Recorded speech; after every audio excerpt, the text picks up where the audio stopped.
Земля – это великая школа. Вы возвращаетесь сюда снова и снова, пока не выучите урок. Карма – это не наказание, это самокоррекция. Но вы можете выйти из колеса, если осознаете игру. Самая большая иллюзия, что вы должны страдать, чтобы расти.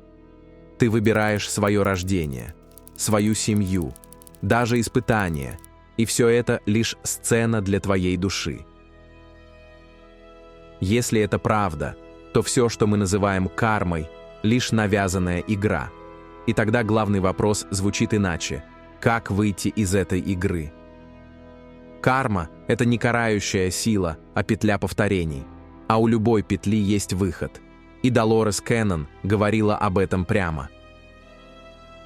С незапамятных времен многие традиции говорили о колесе перерождений.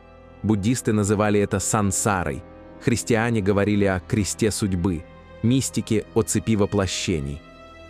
Суть одна – душа снова и снова возвращается в тело, чтобы пройти уроки, которые остались неосознанными. Для обычного человека это похоже на вечный приговор. Ты живешь жизнь, совершаешь ошибки, потом возвращаешься, чтобы все повторить. Страдание кажется неизбежным, а сама жизнь – чем-то вроде испытательного полигона, из которого нет выхода. Именно здесь появляется Долорес Кеннон. Она десятилетиями работала с людьми в состоянии глубокого гипноза, собирая истории о том, что душа переживает по ту сторону. И ее вывод звучит радикально. Карма – это не наказание, а петля, созданная самим человеком. Она существует, пока вы соглашаетесь играть в эту игру. И значит, главный вопрос не в том, как исправить ошибки прошлого, а в том, как перестать снова входить в ту же петлю. Сегодня даже ученые начинают подходить к тем же границам, о которых говорила Кеннон. Физик Роджер Пенроуз писал, что сознание может переходить из одного состояния в другое, словно переплетая разные ветви реальности. Психологи трансперсонального направления, например, Станислав Гроф, утверждали, травмы и сценарии прошлых жизней повторяются до тех пор, пока не будут распознаны и прожиты. Даже квантовая механика намекает на то, что выбор не предопределен, есть вероятность выйти за пределы петли. Именно это, но другим языком, много лет назад описывала Долорес Кеннон. Она говорила: «Карма держит только тех, кто верит в ее необходимость». Вы снова и снова возвращаетесь в похожие ситуации, в этой или в другой жизни, пока не увидите. Никто сверху не наказывает вас. Это вы сами создаете сценарий. По ее словам, выход начинается с простого осознания. Все, что происходит, не наказание, а опыт. Вы не обязаны проходить урок через страдания. Как только вы понимаете игру, вы больше не обязаны возвращаться на ее поле. Долорес Кеннон подчеркивала, выход из колеса кармы начинается там, где заканчивается вера в необходимость страдать. Но здесь возникает вопрос, который чувствовали многие. Мы слышим десятки техник, практик, методов, и все равно остается ощущение, что чего-то не хватает, как будто есть еще одно звено, без которого вся картина не собирается. Все эти методы, будь то регрессии, очищение или медитации, работают как ступени. Они помогают увидеть, что жизнь не наказание, а опыт. Но за этими ступенями есть еще глубже. Именно туда редко кто заглядывает напрямую. Это состояние нельзя назвать техникой. Это присутствие, в котором ты просто наблюдаешь. И в этом наблюдении петля кармы теряет силу. Можно сказать так. Техники помогают подойти к двери, но сама дверь открывается тишиной внутри. Мы много раз слышали разные версии выхода из колеса. Кто-то говорит «пройди регрессию», кто-то «исцели травмы прошлых жизней», кто-то «накопи свет и очисти карму». Все эти техники ценны, но у них есть один общий корень. Это все игры ума. Ум пытается подчинить сам себя. И чем больше мы входим в эти игры, тем больше вращаемся внутри той же петли. Долорес Кеннон показала, карма – не наказание, а петля. Ее техники помогали тысячам людей увидеть себя глубже.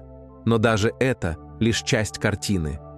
Она указывает на колесо, но не доходит до самого ядра, из которого рождается все. А ядро простое – наблюдение присутствия. Не техника, не методика, не система, а состояние, в котором ты видишь, что есть. Без попытки исправить. Без идеи, как выйти.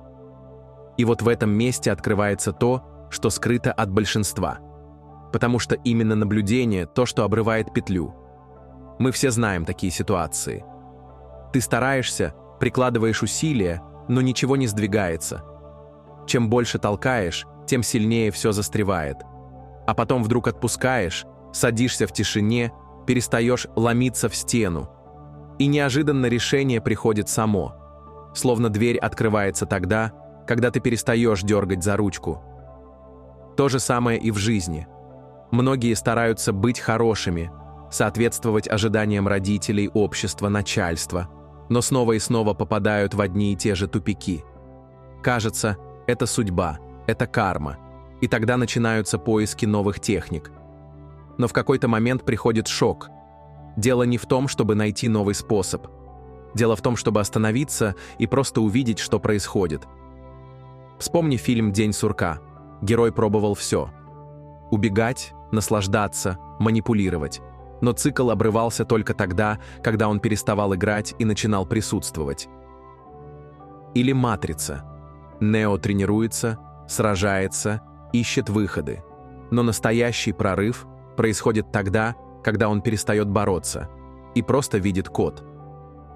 Техника может подвести к двери, но открывает ее только наблюдение. Нейрофизиология показывает, когда мы наблюдаем без суждения, мозг перестраивает нейронные связи. Квантовая физика утверждает, сам факт наблюдения влияет на то, что проявляется. И вот здесь возникает шок. Наблюдение – это не пассивность, это не сидеть и ждать. Когда ты просто наблюдаешь, без борьбы и без сценариев ума, реальность начинает раскрываться по-другому. Петля разрывается, потому что именно ум и есть та машина, которая крутит тебя по кругу. А в присутствии цикла нет. Есть только момент. И в нем уже нет кармы. Когда ты смотришь в моменте, ты выходишь из кармы просто фактом своего присутствия. Потому что сама карма – это лишь слово. За ним стоят твои привычки, твои паттерны, шаблоны, которые повторяются снова и снова, даже если ты их не видишь. Но когда ты начинаешь смотреть, ты видишь, и у тебя появляется выбор. А теперь важно не объяснять дальше умом, а почувствовать. Тишину внутри, присутствие. Это и есть то, что называют истинное «я». Ты смотришь из этого пространства, и именно там разрывается колесо. Не усилием, не техникой, а просто фактом того, что ты здесь.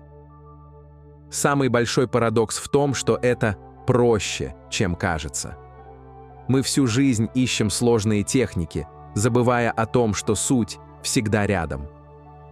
Сейчас просто остановись. Не нужно специально медитировать, не нужно закрывать глаза или садиться в позу. Просто почувствуй. Ты есть. Ты дышишь. Ты слышишь мой голос. Ты смотришь. И в этот момент само ощущение «я есть» уже здесь. Оно не требует доказательств. Оно не связано ни с кармой, ни с судьбой, ни с чужими ожиданиями. Это самая простая вещь, которую ты мог забыть. Теперь заметь, мысли продолжают идти, тело может что-то чувствовать. Но глубже всего этого есть тихое присутствие. Попробуй прямо сейчас смотреть из этой тишины. Ты не борешься со своими привычками. Ты не пытаешься выйти из колеса. Ты просто смотришь. И в этом наблюдении узор кармы растворяется сам.